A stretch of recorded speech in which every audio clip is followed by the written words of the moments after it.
آج یہ چھوٹا سا وظیفہ کر لینا، شام ہونے سے پہلے کروڑوں روپے ملیں گے۔ اگر آپ ویڈیو کا ٹائٹل پڑھ کر یہاں آئے ہیں تو میری آپ سے گزارش ہے کہ اس ویڈیو کو پورا دیکھنا، یہ بڑے کام کی ویڈیو ہے۔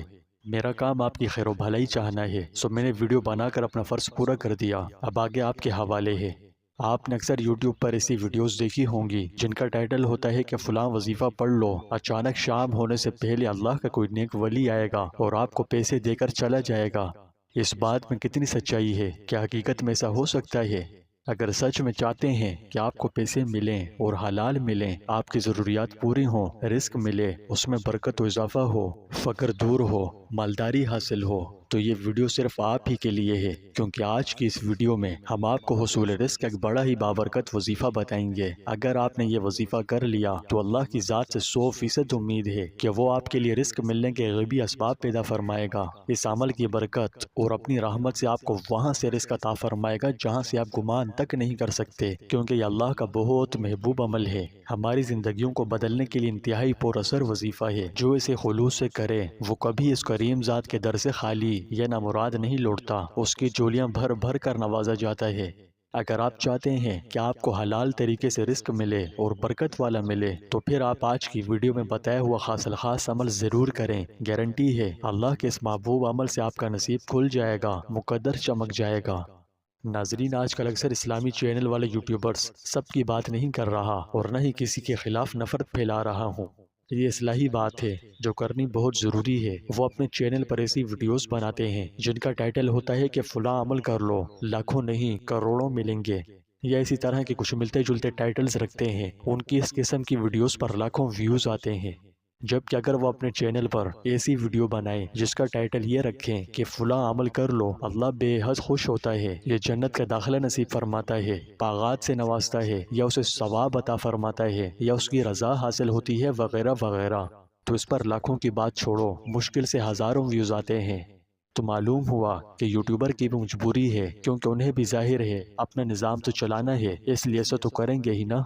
اگر مثبت پہلو سے دیکھا اور سوچا جائے تو اسلامی چینل والے یوٹیوبرز بھی مجبور ہوتے ہیں۔ اب ظاہر ہے کہ وہ یوٹیوب پر ویڈیوز بنانے میں اپنا سرمایہ لگاتے ہیں، جیسا کہ ٹائم خرچ کرتے ہیں، نیٹ پیکج کی صورت میں اپنا پیسہ بھی خرچ کرتے ہیں، تو انہیں اپنا نظام چلانے کے لیے مجبوراً ویسی ہی ویڈیوز بنانی پڑتی ہیں جو لوگ دیکھنا چاہتے ہیں۔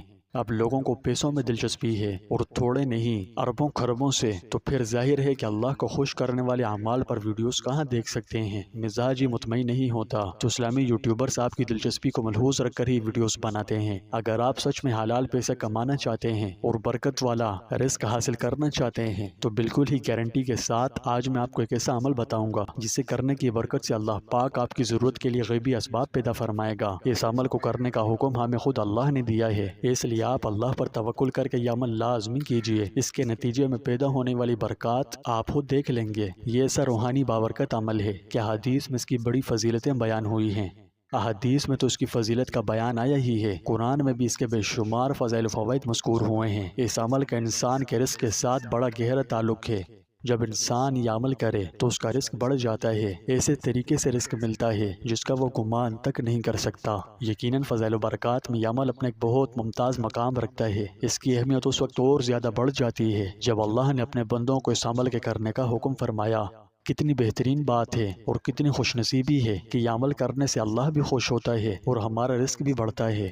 تو بس سمجھنا چاہیے کہ یہ اللہ کے احکام کی تعمیل کا بھی ایک طریقہ ہے۔ اللہ تعالیٰ نے قرآن مجید میں کئی مقامات پر ہمیں استغفار کا حکم دیا ہے۔ ایک جگہ فرمایا کہ اللہ سے بخشش طلب کرتے رہو، یقیناً اللہ بخشنے والا مہربان ہے۔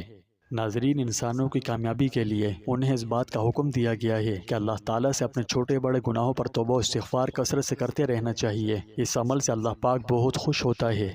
سورہ بقرہ میں فرمایا کہ بے شک اللہ تعالیٰ توبہ کرنے والوں سے محبت کرتا ہے۔ استغفار کی اسلام میں بہت اہمیت ہے۔ یہ ہمارے لیے کئی وجوہات کی بنا پر ضروری ہے۔ اس سے رزق میں کشادگی ہوتی ہے، ساتھ اللہ کی رحمت اور برکتیں بھی نازل ہوتی ہیں۔ استغفار اتنا طاقتور عمل ہے جو رزق کی بندش کو ختم کرتا ہے۔ یوں سمجھیے کہ ہمارے رزق کے اس عمل کے ساتھ بڑا گہرا تعلق ہے۔ وہ ایسے کہ جب انسان کوئی گناہ کرتا ہے اور کوئی کفارہ اس کے لیے نہیں کرتا تو اس کا رزق اس کے کفارے میں آ جاتا ہے، جس کی وجہ سے اس کے معاش میں تنگی آتی ہے۔ پھر جب وہ استغفار کرنے لگتا ہے، اللہ سے اپنے گناہوں کی معافی چاہنے لگتا ہے، تو اس وقت یہ استغفار اس کے گناہوں کا کفارہ ہو جاتا ہے اور اس کا رزق کشادہ ہو جاتا ہے۔ اس کی تصدیق خود قرآن شریف اور احادیث مبارکہ سے بھی ہوتی ہے۔ متعدد آیات کریمہ اور احادیث شریفہ میں اس کا مفصل بیان آیا ہے، جن سے معلوم ہوتا ہے کہ توبہ و استغفار رزق کے حصول کے اسباب میں سے ایک اہم سبب ہے۔ جیسا کہ حضرت نوح علیہ السلام کے متعلق اللہ تعالیٰ نے بیان فرمایا کہ انہوں نے اپنی قوم سے کہا، جس کا مفہوم یہ ہے، اپنے پروردگار سے گناہوں کی معافی طلب کرو، بے شک وہ بڑا بخشنے والا ہے۔ وہ آسمان سے تم پر موسلادھار بارشیں برسائے گا اور تمہارے مالوں اور اولاد میں اضافہ کرے گا اور تمہارے لیے باغ اور نہریں بنائے گا۔ رسول اللہ صلی اللہ علیہ وسلم نے ارشاد فرمایا کہ جب کوئی گناہ سرزد ہو جائے تو استغفار کی کثرت کیا کرو۔ مجھے قسم ہے اس خدائے پاک کی جس کے قبضے میں محمد کی جان ہے، استغفار گناہوں کو اس طرح جلا ڈالتا ہے جیسے آگ سوکھی ہوئی لکڑی کو۔ لیکن یہ بھی سمجھ لیجئے کہ توبہ و استغفار کا کچھ طریقہ کار ہے، جب اس طریقہ کار پر عمل کیا جائے تو اس کی برکات کا ظہور بہت جلد نظر آنا شروع ہو جاتا ہے۔ آج کل لوگ توبہ و استغفار کا عمل کرتے تو ہیں، جو کہ اچھی بات ہے، بہت اچھی بات ہے، کرنا چاہیے، لیکن جو طریقہ قرآن و سنت میں تجویز کیا گیا ہے اس طریقے سے نہیں کرتے۔ یعنی اس حوالے سے عوام میں بہت سی خرابیاں پائی جاتی ہیں۔ بہت سے لوگوں کو خیال میں توبہ و استغفار کا تعلق صرف زبان سے ہے، اس لیے وہ زبان سے استغفر اللہ بھی پڑھ رہے ہوتے ہیں اور گناہوں سے بھی باز نہیں آتے، ان میں بھی ملوث رہتے ہیں۔ ان مبارک الفاظ کا اثر نہ تو ان کے دل پر ہوتا ہے اور نہ ہی ان کے اعمال میں کہیں نظر آتا ہے۔ اس لیے چاہیے کہ پہلے اس کا طریقہ کار جو قرآن و سنت میں بتایا ہے اسے سمجھ لیجئے۔ اگر کوئی شخص توبہ کرنی چاہے تو شریعت میں توبہ کا جو مطلب بیان ہوا ہے وہ یہ کہ گناہ کو اس کی برائی کی وجہ سے چھوڑ دے، اپنی غلطی پر نادم ہو، آئندہ اس گناہ کو نہ کرنے کا عزم کرے اور جن اعمال کی تلافی ان کے دوبارہ ادا کرنے سے ہو سکے ان کے لیے بقدر استطاعت کوشش کرے۔ قرآن میں فرمایا، یا ایھا الذین آمنوا توبوا الی اللہ توبۃ نصوحا، اے ایمان والوں تم اللہ کے حضور سچی توبہ کرو۔ یہ سچی توبہ کیا ہے؟ آئیے قرآن و حدیث کی روشنی میں جانتے ہیں۔ توبہ کے لفظی معنی لوٹنے اور رجوع ہونے کے ہیں۔ مراد گناہوں سے لوٹنا ہے اور اصلاح قرآن و سنت میں توبہ اس چیز کا نام ہے کہ آدمی اپنے پچھلے گناہ پر نادم ہو اور آئندہ اس کے پاس نہ جانے کا پختہ عزم کرے۔ حضرت علی کرم اللہ وجہہ سے سوال کیا گیا کہ توبہ کیا ہے؟ تو آپ نے فرمایا کہ جس میں 6 چیزیں جمع ہوں۔ نمبر 1، اپنے گزشتہ برے عمل پر ندامت۔ نمبر 2، جو فرائض و واجبات اللہ تعالیٰ کے چھوٹے ہیں ان کی قضا۔ نمبر 3، کسی کا مال وغیرہ ظلماً لیا تھا تو اس کی واپسی۔ نمبر 4، کسی کو ہاتھ یا زبان سے ستایا اور تکلیف پہنچائی تھی تو اس سے معافی۔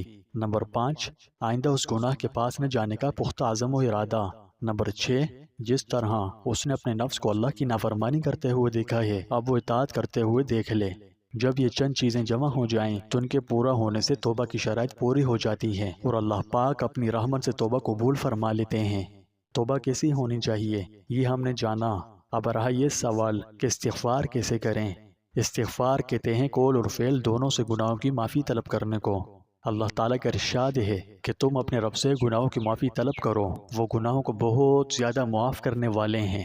معلوم ہوا کہ اس ارشاد میں صرف زبان سے ہی گناہوں کی معافی طلب کرنے کا حکم نہیں دیا، بلکہ زبان اور عمل دونوں سے معافی مانگنے کا حکم دیا ہے۔ عمل کیے بغیر صرف زبان سے ہی گناہوں کی معافی طلب کرنا وہ اثر نہیں کرتا جو دل سے گناہوں پر معافی طلب کرنے کو کرتا ہے۔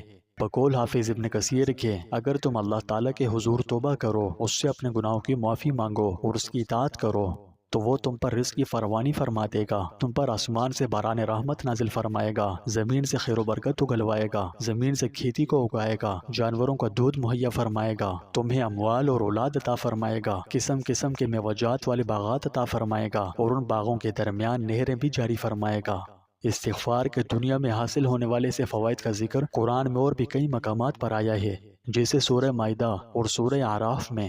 ان سے واضح طور پر معلوم ہوتا ہے کہ استغفار کا دنیا میں بھی یہ فائدہ ہوتا ہے کہ اس سے تنگ دستی اور کئی دوسرے قسم کی پریشانیاں دور ہو جاتی ہیں۔ چنانچہ امام سے ایک شخص نے قحط کا شکوہ کیا، دوسرے نے محتاجی کا اور تیسرے نے اولاد نہ ہونے کا، تو آپ نے تینوں کو استغفار کا حکم دیا۔ کسی نے حیرت سے کہا کہ ان کے شکوے تو الگ الگ ہیں لیکن آپ نے ہر ایک کو استغفار ہی کا حکم دیا۔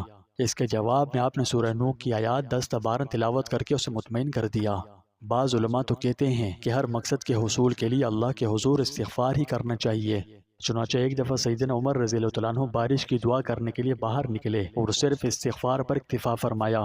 کسی نے عرض کیا، امیر المومنین، آپ نے بارش کے لیے تو دعا کی ہی نہیں۔